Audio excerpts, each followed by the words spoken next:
Hello students, मैं हूं दीपा और यह है दीपा's ट्यूटोरियल। ऑब्जेक्ट के मोशन को स्टडी करने के लिए ग्राफ बहुत इंपॉर्टेंट है। तो यहाँ पे आपके कोर्स में डीटी ग्राफ और वीटी ग्राफ है। मैं उनका कंपैरिजन और उनका एक्सप्लेनेशन आपको दे रही हूँ। होपफुली आपको ये अच्छी तरह से समझ में आएगा।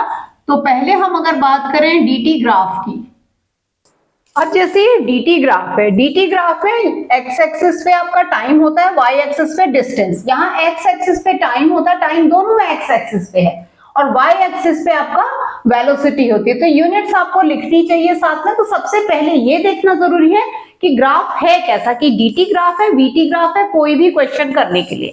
तो आपने देखा यहाँ पर दोनों ही ग्राफ एक जैसे लग रहे हैं, पैरेलल टू एक्स एक्सिस। ये आपका रेस्ट का ग्राफ है, ये यूनिफॉर्म मोशन का ग्राफ है, क्योंकि ये वीटी ग्राफ है।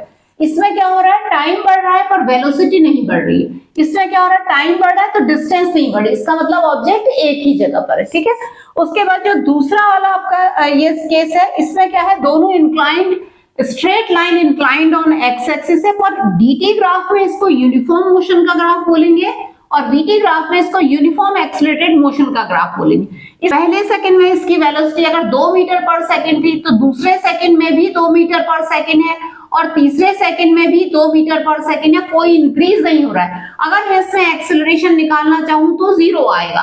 ठीक है, इस वाले केस में क्या हो रहा है, पहले सेकंड में अगर वेलोसिटी आपकी 2 मीटर पर सेकंड थी, 2 मीटर पर सेकंड स्क्वायर का अगर एक्सीलरेशन है, तो ये आपकी हो जाएगी 4 मीटर पर सेकंड। उसके बाद थर्ड सेकंड में इसकी वेलोसिटी हो जाएगी 6 मीटर पर सेकंड, और चौथे सेकंड में इसकी हो जाएगी 8 मीटर पर सेकंड। यानी कि हर सेकंड के साथ 2 मीटर पर सेकंड का इंक्रीज आ रहा है। Equal increase in velocity in equal interval of time. यहाँ पर क्या था, equal increase in distance in equal interval of time, equal distance covered in equal interval of time. ठीक है, यहाँ पर equal increase in velocity, uniformly accelerated motion है, मतलब वेलोसिटी में यूनिफॉर्म। यहाँ पर क्योंकि यहाँ पे आपको मैंने इस केस में मैंने एक्सीलरेशन लिया है आपका 2 मीटर पर सेकंड स्क्वायर। ठीक है, तीसरा केस आपका ये जो है, इसमें डीटी ग्राफ ऐसे curve line non uniform motion को रिप्रेजेंट करता है, जबकि वीटी ग्राफ में कुछ इस तरह की लाइन, कुछ इस तरह की ऐसी ऐसी line non uniformly accelerated motion को रिप्रेजेंट करती है। इस वाले ग्राफ में जो मैंने पहले से बनाया हुआ था, मैंने आपको बता रही हूँ कि यहां से यहां तक यूनिफॉर्म एक्सीलरेशन है, यहां से यहां तक कोई एक्सीलरेशन नहीं, क्योंकि ये यूनिफॉर्म मोशन का है, और फिर यहां से यहां पर एक्सीलरेशन जो है वो कुछ ज्यादा है।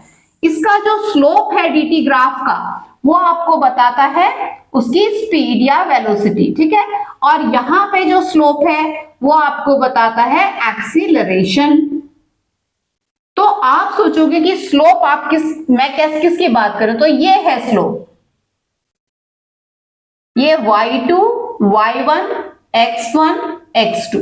तो इसका स्लोप होता है y2, कोई भी स्लोप, किसी भी ग्राफ का स्लोप होता है y2 minus y1 upon x2 minus x1। मतलब आपने क्या किया, यहां से एक 2 पॉइंट ले लिए y एक्सिस पे, 2 पॉइंट, उसके बाद इसको आप लेकर के गए ऐसे, जहां पे आपका ग्राफ है वहां पे परपेंडिकुलर आप नीचे आए, और उसके करस्पॉन्डिंग x2 और x1 ले लिया, और इन दोनों का डिफरेंस निकाल लिया, ये स्लोप है।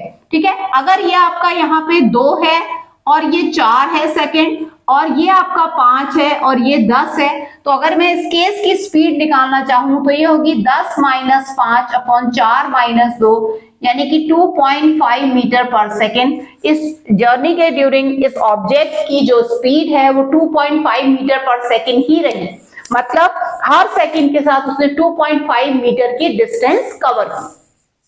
इस वाले केस में आप ये देख रहे हो कि ये 2 अलग अलग स्लोप है। ये वाला जितना ज्यादा स्लोप होगा उतना ज्यादा क्या होगा, एक्सीलरेशन होगा।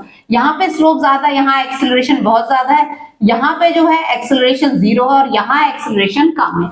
मतलब एक्सीलरेशन मतलब इक्वल इंक्रीज, मतलब rate of change of velocity, कि कितनी वेलोसिटी चेंज हो रही है हर सेकंड के साथ। मतलब अगर एक ऑब्जेक्ट जो है 7 मीटर पर सेकंड की स्पीड से चल रहा था, और अब इसकी स्पीड हो गई 16 मीटर पर सेकंड, तो अगर ये 3 सेकंड में हुआ है काम, तो ये एक्सीलरेशन इसका आ जाएगा 16 minus 7 upon 3, that is equal to 9 upon 3, that is equal to 3 metre पर सेकंड स्क्वायर। ठीक है, अब ये बताती हूँ कैसे। 7 से उसके बाद अगले सेकंड में इसकी हो गई है 10 से फिर हो गई है 13 मीटर पर सेकंड, और 13 से हो गई है 16 मीटर पर सेकेंड। फर्स्ट सेकेंड, दूसरा सेकेंड, तीसरा सेकेंड, हमने क्या कहा 3 सेकेंड में इक्वल इंक्रीज इन वेलोसिटी हुआ, तो वेलोसिटी कितनी हो गई है 16 मीटर पर सेकेंड। ठीक है, इसके आपके डिफरेंट टाइप के क्वेश्चंस भी आते हैं, बाकी ग्राफ से आप इसको कर सकते हो। ग्राफ को आपको आइडेंटिफाई करना ठीक से बहुत जरूरी है। ठीक है, ग्राफ सबसे पहले देख लेना ग्राफ है किस चीज का, कि डीटी ग्राफ है या वीटी ग्राफ है।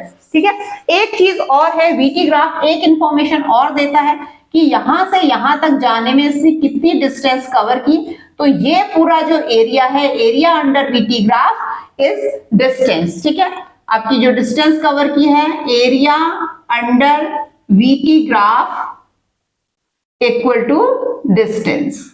ठीक है, अब अगर इस वाले केस में हमें डिस्टेंस निकालनी है, कितनी डिस्टेंस कवर की है, तो ये पूरा एरिया हो जाएगा डिस्टेंस कवर्ड। ये एक रेक्टेंगल है, इसकी जो साइड है ये एक्स एक्सिस पे 10 into base into height, height जो है 8, यानी कि इस ऑब्जेक्ट ने यूनिफॉर्म मोशन के साथ 80 मीटर की डिस्टेंस कवर की। सेम इसमें आ जाएगा half into base into height, इसका करेस्पॉन्डिंग हाइट ले लेंगे और ये बेस, मान लो ये 12 है और ये 6 है, तो half into 6 into 12 that is equal to 36 metre आ जाएगा।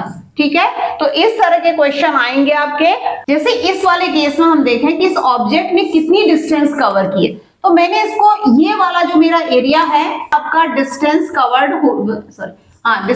ये आपका एरिया पूरा डिस्टेंस कवर्ड बताएगा। तो इसको मैं 3 पार्ट्स में बांट देती हूँ, एक ये ट्राइंगल, दूसरा ये रेक्टेंगल और तीसरा ये ट्रेपेजियम। ठीक है, आपको ट्राइंगल का एरिया आता है, अगर मैं डिस्टेंस कवर्ड बताऊंगी तो इसमें आ जाएगा सबसे पहले 1 का एरिया आ जाएगा half into 4 into 5, half into base into height, तो ये आपका आ गया है 10 मीटर। सेकेंड वाले केस में आपका ये एक रेक्टेंगल है, रेक्टेंगल ये कितना है, इसकी यहां से यहां तक लेंथ कितनी है 8 माइनस 4 यानी कि 4, और ये कितनी है 5, तो ये आ गया आपका 20 मीटर। थर्ड केस में आपने कितनी डिस्टेंस चली, ये आपका ट्रेपेजियम है, ट्रेपेजियम की एक पैरेलल साइड आपकी 5 है, दूसरी वाली को ले लेते हैं यहाँ पे 10 से 12, तो दूसरी वाली को आ जाएगा 5 plus 12, sum of parallel sides into height, height आपकी 2 है, हाइट क्या होती है पैरेलल साइड के बीच की डिस्टेंस अपॉन 2, तो ये आ गया है 17 मीटर। तो टोटल डिस्टेंस आ गई आपकी 47 मीटर डिस्टेंस इस ऑब्जेक्ट ने कवर की है 10 सेकेंड के अंदर।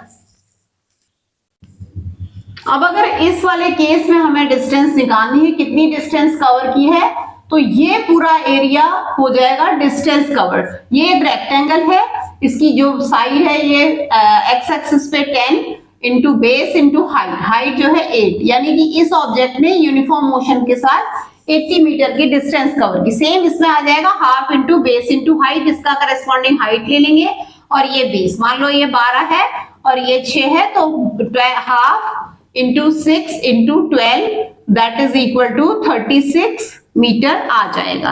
ठीक है, तो इस तरह के क्वेश्चन आएंगे आपके किसमें, आपके डीटी ग्राफ और वीटी ग्राफ में। एक वीटी ग्राफ हम ले सकते हैं, वीटी ग्राफ आपका ऐसा भी हो सकता है, मतलब आपकी जो इनिशियल वेलोसिटी है वो ज्यादा थी 12, ठीक है, मीटर पर सेकेंड, और फाइनल हो गई है 0, तो ये जो है रिटार्डेशन का ग्राफ है, रिटार्डेशन का ग्राफ है।